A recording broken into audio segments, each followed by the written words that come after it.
Bom dia, bom dia. Eita, botei errado, peraí. Bom dia, bom dia. Esse do álcool, já Pode botei a todos, direto. sim.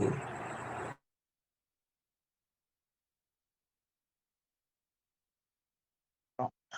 Estamos hoje no amanhecer do quarto dia da semana, de mais um quarto dia, e vamos dar continuidade no estudo, no exame, minucioso, do capítulo 26, só que agora a partir do parágrafo 8, tá? Vamos ver do 8 ao 13, onde tiraremos lições, tanto aqui no comentário, lembrando que se alguém quiser comentar, levanta a mão, abre o microfone. E já vimos desde ontem, né, a importância, a seriedade do que é observar o sábado com reverência. Quem não estava ontem, assista, está lá no grupo, o link do parágrafo de ontem foi muito profundo, que é necessário que entendamos que dentro do contexto da primeira mensagem angélica está realmente a reforma na adoração, inclusive ou principalmente no dia do sábado. Vamos orar então.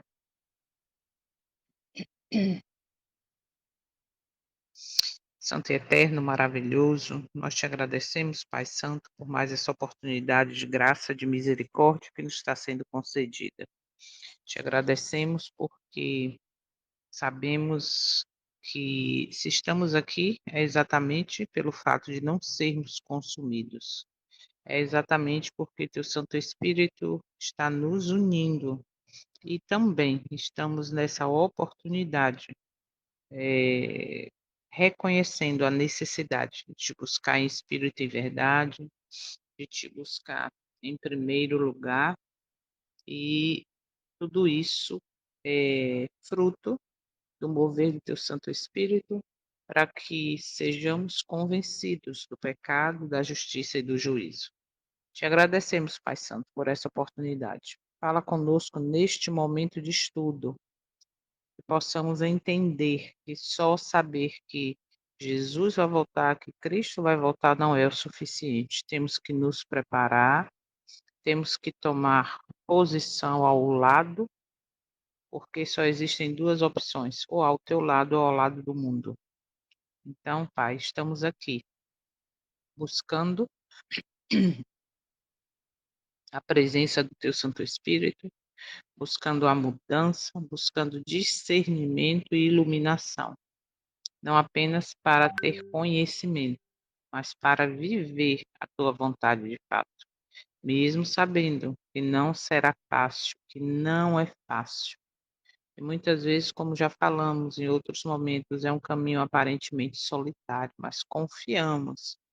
E assim como teu filho, nosso Salvador, nosso modelo, exemplo, venceu, a nossa vitória já está garantida. É questão de tempo. Por isso queremos estar ligados à videira verdadeira, estarmos firmes na rocha para suportar, para vencer de maneira extraordinária através do teu poder e força. Fala conosco, por favor. Abre nossos olhos para que possamos entender que quer falar para cada um de nós através desse estudo.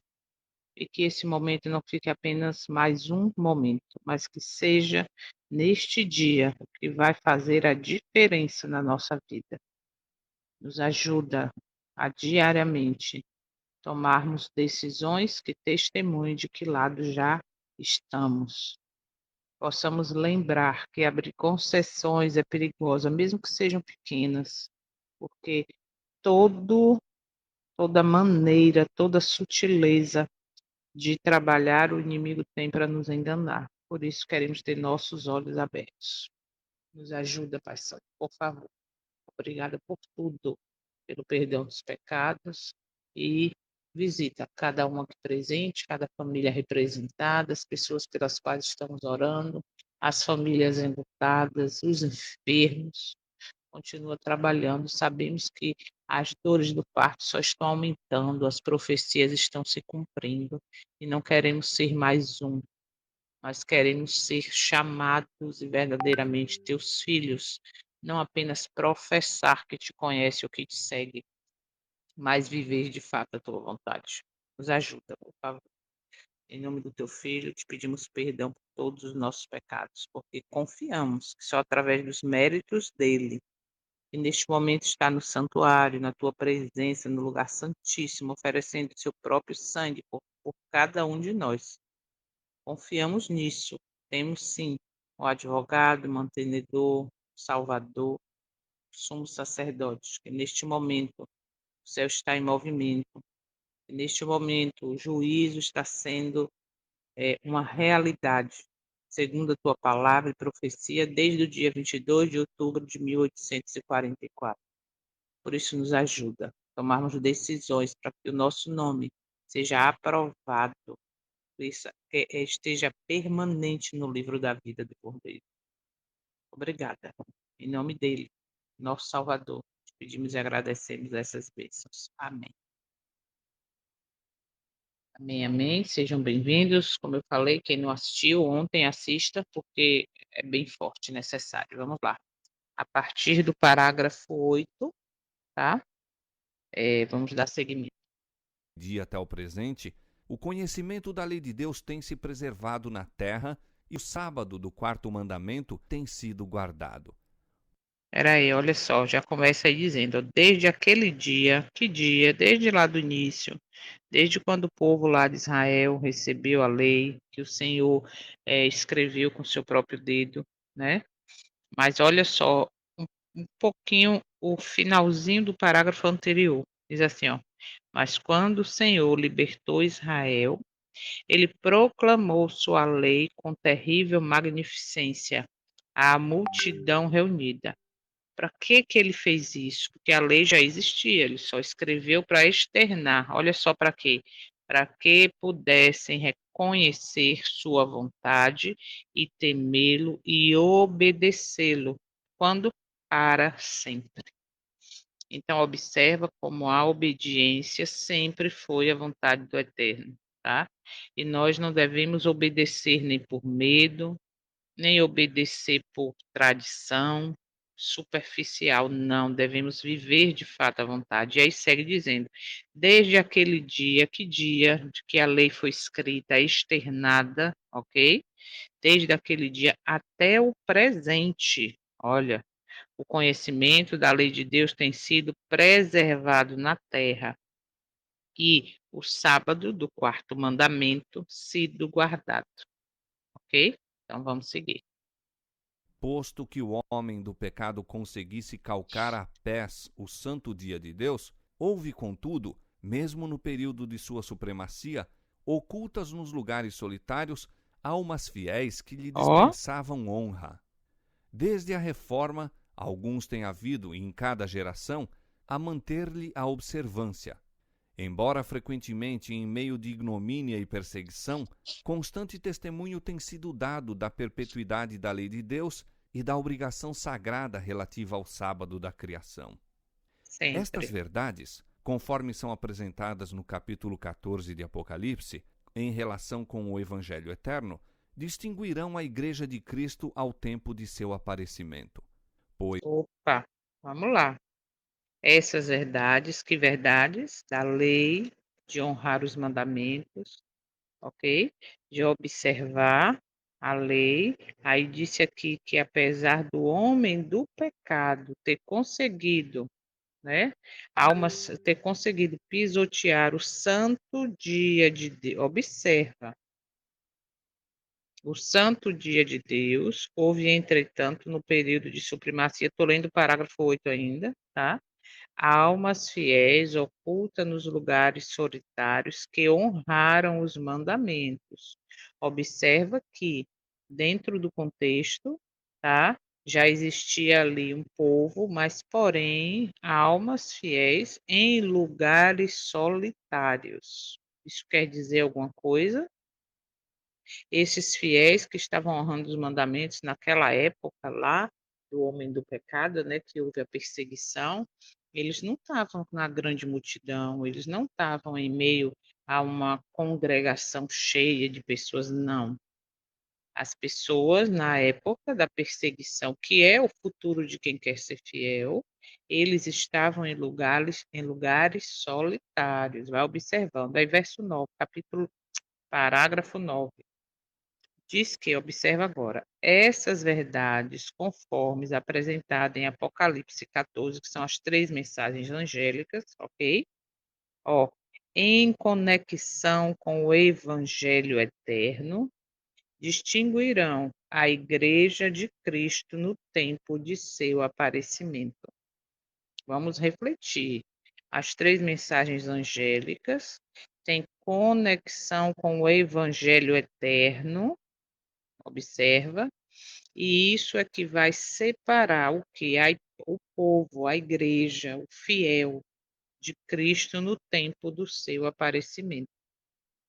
Então, dizer que temos um evangelho eterno, mas não pregarmos as 3 mensagens angélicas, dizer que estamos pregando o evangelho eterno, mas não ensinar sobre o contexto das 3 mensagens angélicas, que é reforma na adoração, que é verdadeiramente adorar em espírito e em verdade aquele que fez o céu, o mar, a terra, ok? Que é não reconhecer, ou melhor, reconhecer os erros, o vinho de Babilônia no nosso meio, que é não receber a marca da besta, que é ouvir o quarto anjo de Apocalipse 18, que diz: olha, sai desse meio, sai da Babilônia para você não ser cúmplice, porque se você for cúmplice, você vai sofrer os flagelos. Então, tudo isso está dentro do evangelho eterno. Se não está sendo pregado nem vivido, não estamos, de fato, dentro dessa realidade, do contexto, do quadro do Evangelho eterno, ok? Ficou claro até aí? E isso é o que vai distinguir o povo fiel, ok? Vamos lá. Pois, como resultado da tríplice mensagem, é anunciado: Ó, aqui estão os que guardam os mandamentos de Deus e a fé de Jesus. E esta mensagem é observa. a última a ser dada antes da vinda do Senhor. Seguindo-se imediatamente a sua proclamação, pelo profeta é visto o Filho do Homem vindo em glória para ceifar a messe da terra. Olha só, essa mensagem, que mensagem? A tríplice mensagem, ok? Foi o que a gente acabou de ler aqui, entende? E esta mensagem é a última a ser dada antes da vinda do Senhor. Imediatamente em seguida a essa proclamação, o Filho do Homem vindo em glória para ceifar a terra é visto pelo profeta.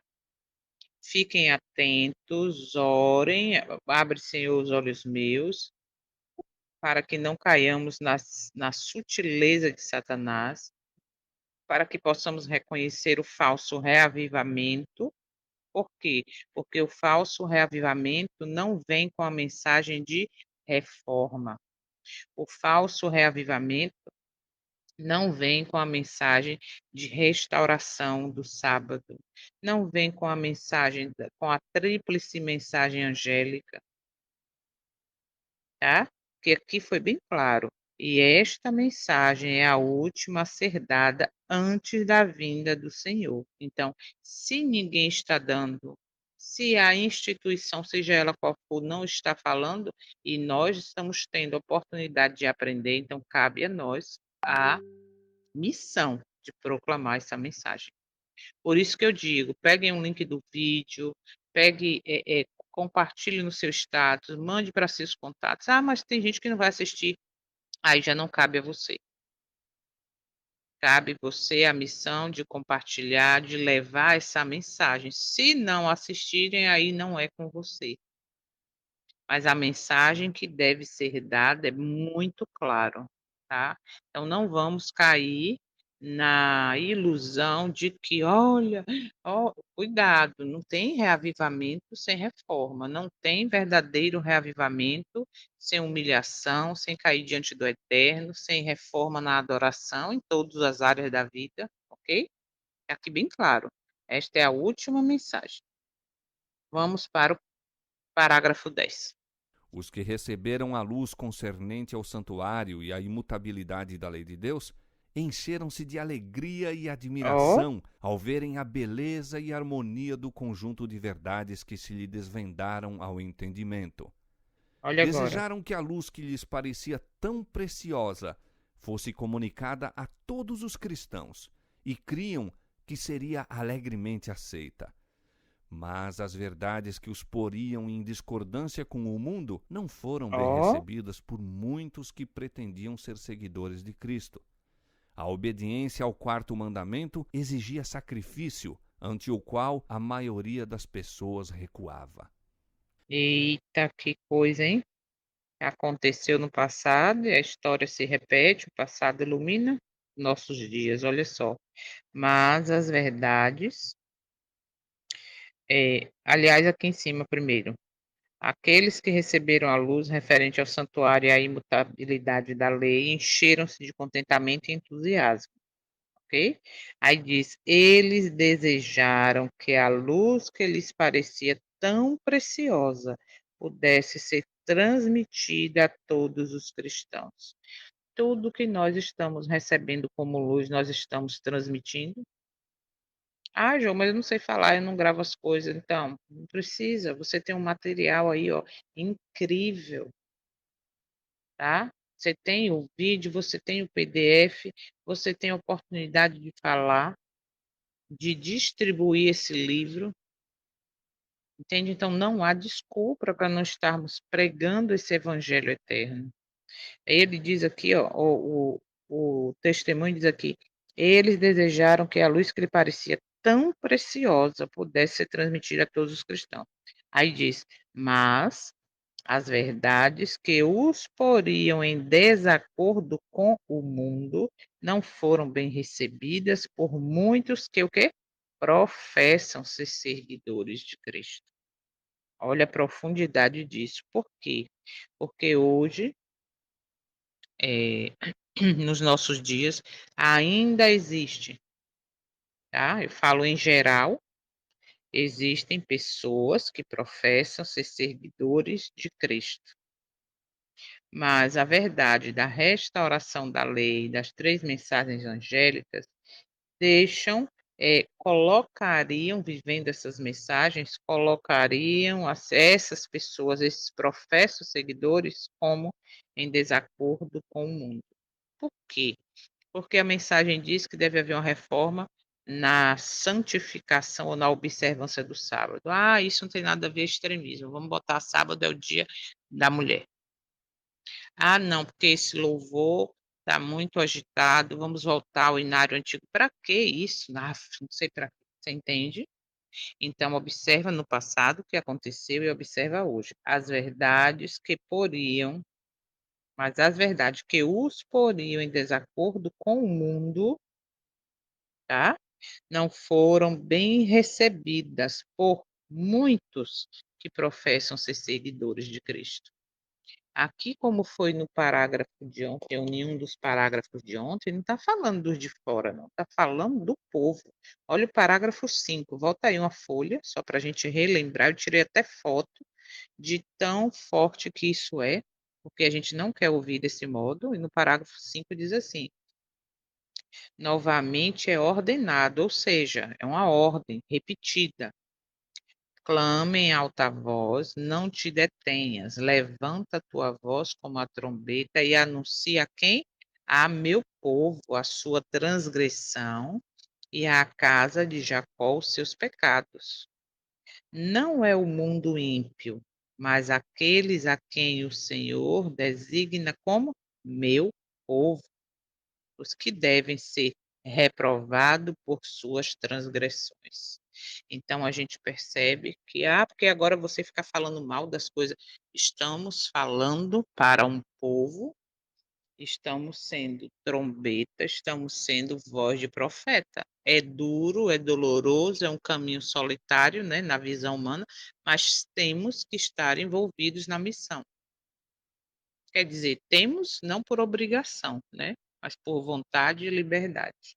Então a gente viu aqui que essas verdades não seriam aceitas pelo professo, não foram, e a história se repete, né. A obediência ao quarto mandamento exigia sacrifício, diante do qual a maioria das pessoas retrocedia. Olha só que Ao triste, hein? serem apresentadas as exigências do sábado, muitos raciocinavam do ponto de vista mundano. Diziam: sempre guardamos o domingo, nossos pais o observaram e muitos homens bons e piedosos morreram felizes enquanto o guardavam. Se tinham razão, também nós a temos. A guarda do sábado do sétimo dia nos poria em desacordo com o mundo e não teríamos influência alguma sobre ele. Que pode um pequeno grupo aguardar o sétimo Uhum. dia esperar fazer contra todo o mundo que guarda o domingo? Olha, Foi com argumentos semelhantes que os judeus se esforçaram para justificar sua rejeição de Cristo. Seus pais tinham sido aceitos por Deus ao apresentarem ofertas de sacrifícios. E por que não poderiam os filhos encontrar salvação continuando com o mesmo modo de agir? uhum, Semelhantemente, no tempo de Lutero, raciocinavam os romanistas que cristãos verdadeiros tinham morrido na fé católica e, portanto, essa religião era suficiente para a salvação. Tal olha aí. raciocínio se mostrava uma barreira eficaz contra todo o progresso na fé ou prática religiosa. Muitos insistiam em que a guarda do domingo tinha sido por muitos séculos uma doutrina estabelecida e generalizado costume da Igreja. Contra este argumento se mostrou que o sábado e sua observância eram mais antigos e generalizados, sendo mesmo tão velhos como o próprio mundo e trazendo a Uhum. sanção tanto dos anjos como de Deus. Quando foram postos os fundamentos da terra, quando as estrelas da alva juntamente cantavam e Os todos os filhos de anjos. Deus rejubilavam, foi então lançado o fundamento do sábado. Jó 38, versos 6 e Observa 7, agora, hein? Essa Gênesis frase que capítulo vem a 2, seguir. verso 1 a 3. Bem pode esta instituição reclamar a nossa reverência. Não foi ordenada por nenhuma autoridade humana e não repousa sobre tradições humanas. Foi estabelecida pelo Ancião de Dias e ordenada por sua eterna palavra. Uau! Olha só, é esta instituição, que instituição? O sábado, ok? É digna de demandar nossa reverência. Percebe quantas vezes estamos dentro de um culto, dentro de uma congregação, irreverente quanto ao sábado, irreverente quanto à observância desse dia, e aí segue. Ela não foi ordenada por nenhuma autoridade humana e não se fundamenta sobre tradições humanas. Foi estabelecida pelo Ancião de Dias e ordenada por sua eterna palavra. Seguir. Ao ser a atenção do povo chamada para o assunto da reforma do sábado, ministros Ó, populares perverteram a palavra de Deus, interpretando-a de modo a melhor tranquilizar os espíritos inquiridores. E os que não investigavam por si mesmos as Escrituras ó, contentavam-se com aceitar conclusões que se achavam de acordo com seus desejos. Por meio de argumentos, sofismas, tradições dos pais da Igreja e autoridades eclesiásticas, muitos se esforçaram para subverter a verdade. Os defensores desta foram compelidos à Sagrada Escritura para defender a validade do quarto mandamento. Homens humildes, armados unicamente com a palavra da verdade, olha aí. resistiram aos ataques de homens de saber que, com surpresa e ira, perceberam a inanidade de seus eloquentes sofismas contra o raciocínio simples, direto, daqueles que eram versados nas Escrituras, ao invés de sê-lo nas sutilezas filosóficas. Hum, vamos lá. Parágrafo 13.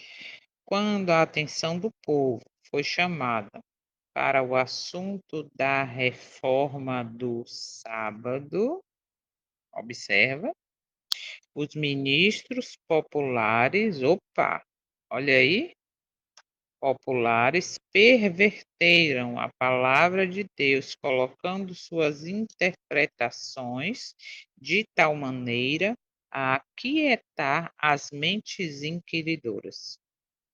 E aqueles que não pesquisavam as Escrituras por si mesmos, olha aí, ser bereano, satisfizeram-se aceitando as conclusões que estavam em harmonia com seus desejos. Será que a história se repete? Será que se hoje falarmos como temos falado sobre a reforma do sábado, os ministros famosos, os líderes não vão também perverter essa palavra dizendo que não tem nada a ver, que não é bem assim, que não precisa disso? Será que se a gente abrir a Bíblia em Êxodo 20, verso 8, e dizer: "Lembra-te do dia do sábado para mantê-lo santo", como diz a versão King James, será que vão aceitar dentro do contexto desse professo povo que já faz isso? Porque de fato estamos esquecendo, e o sábado passado foi um exemplo disso muito claro. Nas redes sociais o que a gente mais via, né, quem, observa aí, instituição, era lá: "Feliz sábado, feliz dia da mulher", e por aí vai. Mas sábado era Dia Internacional da Mulher ou era dia do Senhor? Ou é o dia do Senhor? Percebe? E nessa ilusão, e aqui diz bem claro, ó: "E aqueles que não pesquisavam as Escrituras por si mesmo, satisfizeram-se aceitando as conclusões que estavam em harmonia com que? Com a sua própria vontade, com os seus desejos, por meio de argumentos e sofismas das tradições dos pais e a autoridade, opa, da igreja aqui como instituição, ok? Muitos se esforçaram para destruir a verdade. Que triste realidade isso, hein? E segue dizendo: os defensores da verdade bíblica, uau, foram dirigidos à Sagrada Escritura para defender a validade do quarto mandamento. Agora observa, homens humildes, equipados unicamente com a palavra da verdade, enfrentaram o quê? Ataques de homens o quê? Olha aí, eruditos, que com surpresa que com surpresa e ira. Como pode?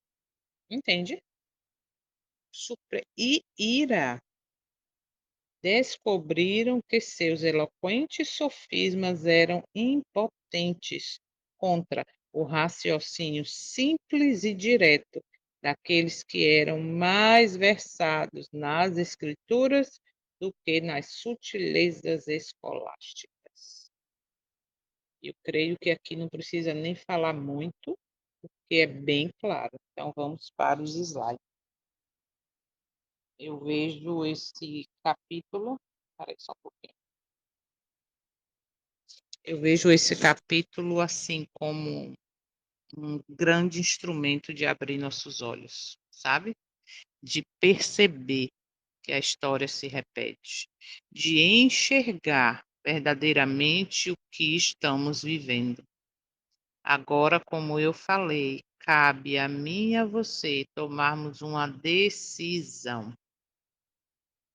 Se eu vou enxergar tudo isso e vou ser cúmplice, vou continuar compartilhando, no sentido de eh, estar ali presente, né, confirmando tudo, ou não. É tempo de juízo. As escolhas estão definindo o nosso futuro. Vamos lá. A lei nunca desapareceu da terra, isso aí a gente já sabe. Por quê? Porque ela é eterna, ela é a representação do caráter do Eterno. Mesmo sob perseguição, o Eterno preserva a verdade. Foi perseguida no passado, a verdade foi destruída, foi queimada, mas ela foi trazida, como sempre, até o final, como o que ela é a verdade. Então, perseguição vai existir até o fim. Verdade não depende de maioria, mas de fidelidade.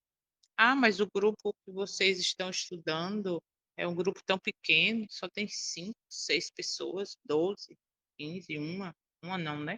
É tipo 3, 4.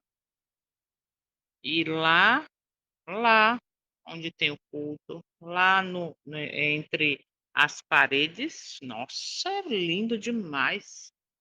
Sabe? Tem 300, 500, 2.000, 3.000 pessoas. Isso não quer dizer nada, porque a verdade, de fato, não depende de maioria, mas de fidelidade. Então, se tu tá num pequeno grupo, tá buscando conhecer, tá buscando o quebrantamento do eu, tá buscando fazer de fato a vontade do Eterno, continue. Se humilhe diante dele e diga: Pai, eis-me aqui. Por quê? Porque estar no meio da maioria não garante fidelidade, pelo contrário. A gente está vendo o que está acontecendo. Ponto 2, sempre houve um remanescente fiel. A fidelidade muitas vezes é invisível aos olhos humanos. O Eterno sempre mantém um povo leal, mesmo em tempos sombrios. Isso aconteceu desde sempre. Aconteceu na construção da arca, Noé foi ali o remanescente, né? Então a gente percebe durante toda a história, sempre houve um povo leal, fiel. E quando a gente volta lá para o primeiro capítulo, para o segundo capítulo, para o terceiro capítulo deste livro, casado com as citações bíblicas, o que que acontece? A gente vê isso aí, que o povo leal sempre foi uma quantidade menor. Por quê? Porque a maioria se deixa envolver, entende? Pela narrativa de que está tudo bem, pela falsa segurança, pela ideia de que hoje eu sou membro, eu faço, e que se eu sair de lá, o que vai ser de mim? E aí a gente acaba se envolvendo, participando, sendo cúmplices de coisas que não agradam ao céu. Mas lembre-se que o Pai busca adoradores que o adorem em espírito e em verdade, e esses serão encontrados por Ele. Então, dentro do contexto de um tempo de perseguição, de final do tempo, de guerra, de difamação, de caminho solitário, o Eterno sempre mantém um povo fiel, leal. O sábado foi guardado mesmo na supremacia papal. A gente sabe, a história mostra que mesmo dentro daquele sistema que dominava, né, tentando apagar a verdade, tentando destruir as Bíblias, perseguindo os fiéis, matando os fiéis, o que que aconteceu? Nenhum poder humano pôde destruir, tá? Essa mensagem, esse evangelho eterno. Isso é bíblico. A reforma não terminou no século XVI. A reforma é um processo contínuo. Ainda, olha isso aqui, ó. Ainda há verdades a serem restauradas. Quanto mais eu busco luz e vivo e não rejeito, por quê? Porque a rejeição endurece o meu coração, a teimosia endurece o meu coração. Então, quanto mais eu vivo, aceito a luz e vivo essa luz, mais verdade vem para mim, mais verdades em minha vida serão restauradas. Por isso caiu Babilônia. E eu creio que uma dessas verdades é exatamente a reforma do sábado. as festas bíblicas, observar o calendário, entende? Por isso que eu tenho colocado lá, abençoada noite de quarta, abençoada noite de quinta. Por quê? Porque a gente tem uma ideia diante do sistema que começa à meia-noite, mesmo sabendo que o sábado, ou melhor, que o dia começa no pôr do sol, porque assim a gente acredita em relação ao sábado, mas esquece o restante da semana, né? Como o calendário deveria ser. Então, há ainda verdades a serem restauradas. Depende agora de nós, tá? De sermos instrumentos para essa restauração. A mensagem de Apocalipse 14, que está dentro do contexto das 3 mensagens angélicas, ela é decisiva. E essas 3 mensagens vividas distinguem o povo final. Não é pregada, não, tá? Porque o próprio testemunho em eventos finais e outros lugares também cita que alguns dos que pregam a terceira mensagem não tiveram experiência nem na primeira nem na segunda. Olha como isso é sério. Abraçam a terceira mensagem, pregam a terceira mensagem, porém não tiveram experiência. Que experiência? De viver e saber que é tempo de juízo, de viver na reforma da adoração, adorar aquele que fez o céu, de enxergar o vinho de Babilônia e não aceitar mais, porque não basta enxergar, eu tenho que enxergar e não aceitar, ok? Então, essa tríplice mensagem distingue esse povo final. E dentro de dois contextos, ou melhor, de dois grupos, o povo final, que vai ser vitorioso e fiel até o fim, e vai receber o nome do Pai e do Filho, ou seja, mudança de caráter, e o povo que vai receber a marca da besta. A última mensagem envolve mandamentos, mas a fé de Jesus.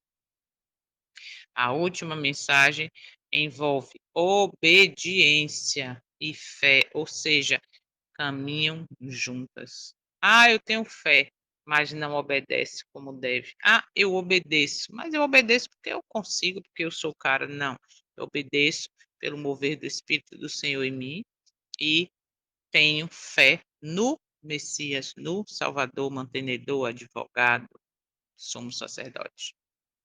Ok? E aí ele teve uma fé pura. Vai ver o exemplo de vida dele, a gente vai entender realmente o significado da fé de Jesus. Ponto 6, a última mensagem precede a volta de Cristo. Lembra que a gente viu isso aqui? É a última mensagem antes da volta de Cristo, é exatamente o tempo, é exatamente as 3 mensagens angélicas, a reforma na adoração. O dia verdadeiro é o sábado, é o 7º dia. E toda essa última mensagem, gente, precede a volta de Cristo. É muito interessante. É porque eu sei que muitos não têm tempo aí, né, diante da correria do dia, mas quando você vai hoje para alguns vídeos e que você percebe claramente que não são canais adventistas, a mensagem que está sendo pregada, você fica assim, realmente Jesus está às portas. Porque a mensagem, alguns, Célia e Soninha já assistiram, eu vou passar final de semana para gente, no sábado ou no domingo, um desses vídeos. Você percebe que ele fala ali do domingo, domingo na igreja, domingo não sei o quê, mas está com a mensagem que nós deveríamos estar pregando, com a mensagem de arrependimento, com a mensagem de sair do sistema, com a mensagem que 2020, gente, é impressionante, com a mensagem de que 2026 é o ano de decisão. E aí você diz assim: como é isso? Um povo que não tem a luz está pregando exatamente o que deveríamos estar fazendo? Então você percebe que realmente estamos, olha, cada dia eu fico mais impactada e pedindo ao Senhor misericórdia, porque realmente estamos no tempo final. E o tempo final é um tempo profético e urgente. Nós estamos vivendo no período da colheita final, ou seja, do selamento de decisões, escolhas. A luz traz alegria, mas também oposição. Nem todos recebem bem a verdade. Observa aqui agora a verdade que confronta tradições. Ah, mas a igreja sempre guardou o sábado assim. A igreja sempre fez isso, vem você agora querer ser melhor, querer ser santinha e vira uma dissidente porque quer fazer a coisa certa. Porque você recebeu a luz por buscar de que deve haver uma reforma na adoração, deve haver uma reforma no sentido do sábado, deve haver uma reforma, uma transformação de caráter. Mas tudo isso confronta o quê? Tradições. Há anos a igreja, tem mais de não sei quantos anos que a igreja faz isso, e vem você agora dizer que não pode comemorar a Semana Santa, que não deve comemorar, ainda mais que é no mesmo dia da igreja romana. Isso é tradição, nós temos anos que fazemos isso. Nem todos recebem bem a verdade que confronta tradições. Aceitar nova luz exige humildade. E eu gosto de lembrar que essa nova luz não é uma coisa uau, extraordinária, não. É algo que sempre existiu, sempre estava ali, só que antes, por culpa nossa e por permitirmos sermos embalados por liderança, ok? Porque confiamos que realmente é o pastor que me guia a toda a verdade, só que esse pastor que me guia a toda a verdade não é verdadeiramente pastor humano, já aprendi isso, ok? E aceitar essa nova luz, que nova luz? Reforma geral, inclusive na adoração no sábado, festas, calendário, e por aí vai, exige humildade. Exige um confronto com tradições antigas, tá? Então essa nova luz, ela traz alegria para mim, mas também traz oposição. Não esqueça disso. Pense que vai ser fácil? Não vai, tá? Mas o Eterno, ele diz assim, ó, aquele que me conhece ouve a minha voz. Obediência envolve sacrifício. Opa, é isso que a gente não quer. A gente não quer sacrificar o eu, mortificar o eu, entende? Guardar o sábado exigia, como exige hoje, romper com o costume. Que costume? Do sábado ser diferente, do sábado ser um dia alegre, do sábado estar ali dentro da adoração do jeito que sempre foi, ou que há anos a igreja mudou porque precisa mudar. E aí é onde está a coisa. Por quê? Porque a maioria recua diante do custo da fidelidade. O custo de ser fiel é alto. E aí a gente entende aquela citação que diz: ser fiel até a morte, dar-te-ei a coroa da vida. O custo da fidelidade é alto. Por quê? Porque você vai ver que você é rejeitado, as pessoas que você aprendeu a amar e achava que era amado, não, como disse uma mensagem, atravessam a rua para não falar com você, percebe? E aí você vê que realmente o custo da fidelidade é alto e muitas vezes, aparentemente, na visão humana, é um caminho solitário. Verdadeira fé exige decisão. Por isso que eu digo, as nossas escolhas de hoje estão definindo o nosso futuro. Tradição não é prova de verdade. Meus pais guardaram o domingo, aqui está dentro do quadro, né, do passado lá. Mas a gente pode trazer para nossos dias que tradição não é prova de verdade. Por quê? Porque hoje existem tradições humanas no nosso meio que não estão de acordo à vontade do Eterno. Então, argumento da tradição pode, olha isso aqui, argumento da tradição pode impedir o avanço espiritual. Precisamos basear nossa fé na palavra, não na herança cultural, não na tradição, não em mandamentos de homens. O mesmo erro repetido na história. Judeus rejeitaram Cristo com base em quê? Na tradição. Romanistas defenderam sua fé pelo mesmo argumento. E hoje, o professo povo de Deus, professo povo de Deus, está no mesmo caminho. Quantos capítulos nós vimos falando que o professo povo de Deus, quantas citações estão andando de acordo ao mundo? Ou seja, a história se repete.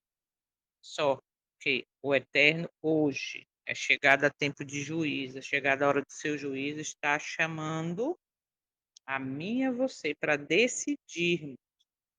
E aqui diz: o Eterno chama cada geração a decidir por si mesma. Estamos aqui dentro desse quadro de decisão.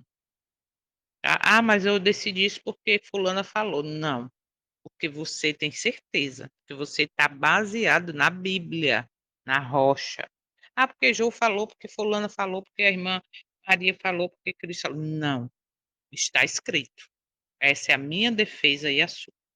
Se você não tem certeza, ore mais, se humilhe mais diante do Eterno e peça para Ele confirmar no seu coração, na sua mente, que isso vai acontecer. Antiguidade não valida prática errada. Domingo era costume antigo, mas o sábado é desde a criação. Qual é mais antigo, né? Então sempre foi assim. Não significa que é correto. Não, sempre a igreja no sábado fez coisas assim, assim. Sempre, sempre, sempre. Só que isso não significa que é correto. O padrão original está na criação. O sábado foi instituído antes do pecado, ou seja, não é uma lei judaica, não, porque é lei de Moisés, porque é a lei judaica. Não, é memorial universal do Criador. Vou voltar ao capítulo passado, onde falou que o sábado devemos lembrar do Criador. E hoje nunca vi com tanta precisão. Quando o Êxodo 28 fala, lembra-te do dia do sábado para mantê-lo santo. Por quê? Porque hoje não é mantido pelo professo povo. É triste, mas é verdade. Por isso que eu digo que uma fé coletiva é perigoso, sabe? Depender da fé, da coletividade para estar bem espiritualmente, porque eu tenho que estar ali, porque senão não estou bem espiritualmente. Cuidado, cuidado. Ministros podem distorcer a palavra, ou se pode. Nem todo líder espiritual ensina fielmente as escrituras. Cada pessoa deve examinar a Bíblia por si mesma. Acho que isso já ficou claro para nós, né? Sofismas e filosofia contra a simplicidade bíblica. Homens cultos versus humildes versados na escritura. Intelectualismo pode mascarar o erro. Não, porque o pastor fulano, ele é doutor, ele é mestre, ele tem várias formações, é um homem convidado mundialmente para pregar em tudo que é canto, e a mensagem que ele falou agora que é impossível vencer o pecado.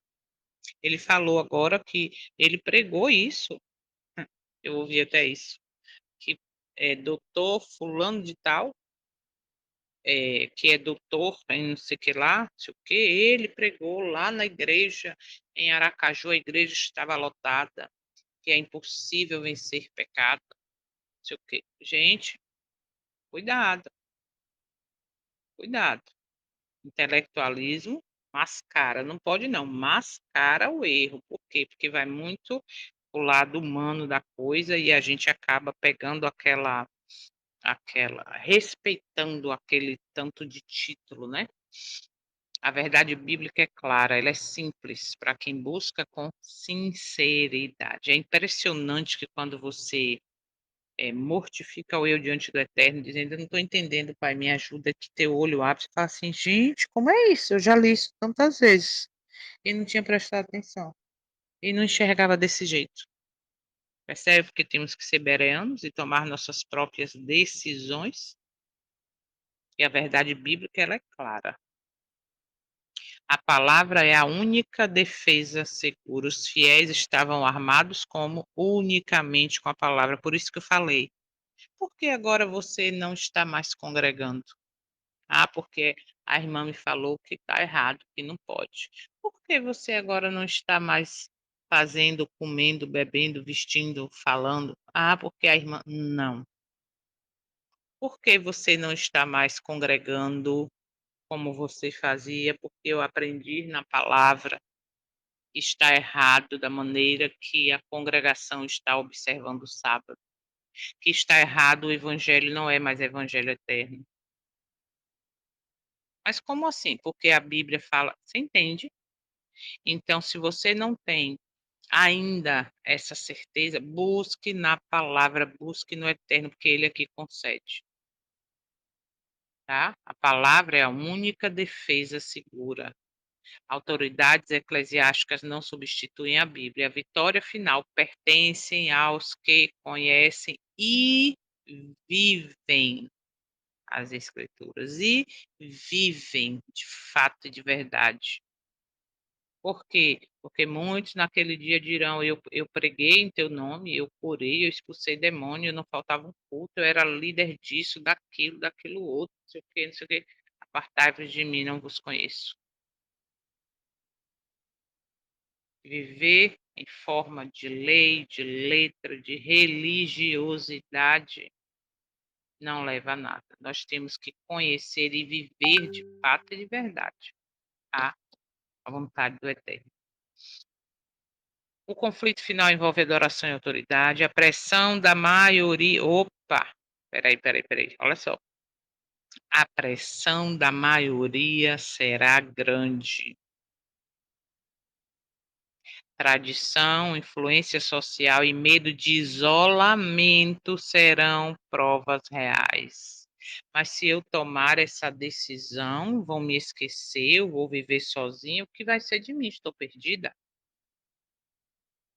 Tradição, influência social e medo de isolamento serão provas reais. A pressão será muito grande. O Eterno procura pessoas que escolham fidelidade acima da aceitação.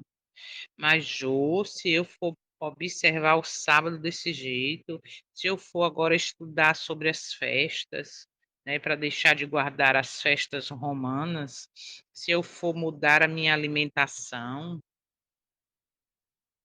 eu não vou ser aceita no grupo onde eu estou. Vão me tirar até do grupo do WhatsApp. Vão fazer outro grupo. Ai, ai. Você entende?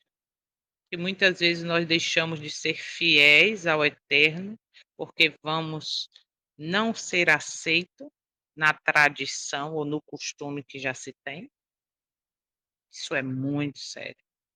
A reforma do sábado não é apenas uma doutrina, é teste de lealdade.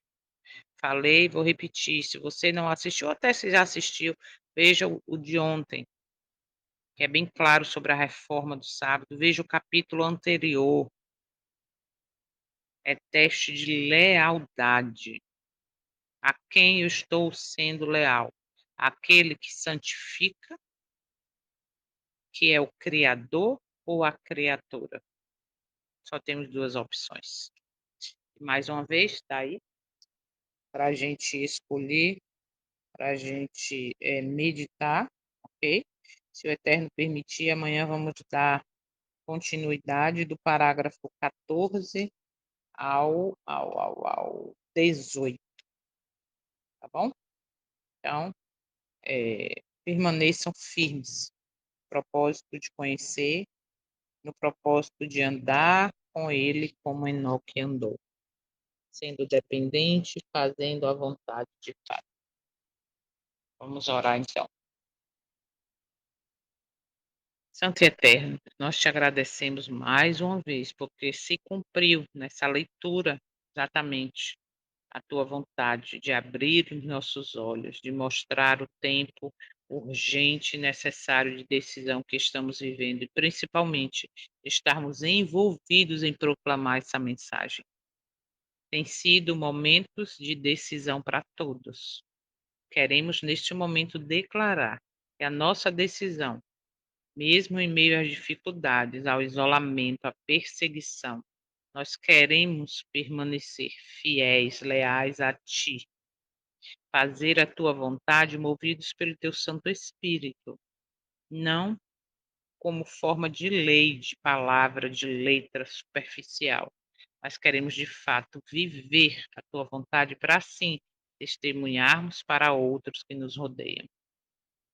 Queremos contemplar a Tua face pela fé para assim termos o nosso caráter transformado. Nos incomoda, Pai, quando formos dirigidos a fazer algo que não te agrada, que não está em harmonia com o céu. Queremos sim ser transformados, preparados para o tempo final.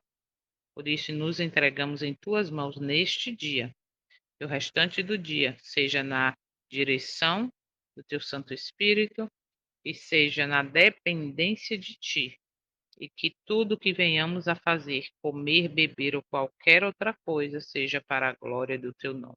Nos transforma. Quebra de nós o orgulho de Laodiceia, tira de nós tudo que não te agrada e refaz nós, cada um, como um vaso, para a honra e glória do teu nome.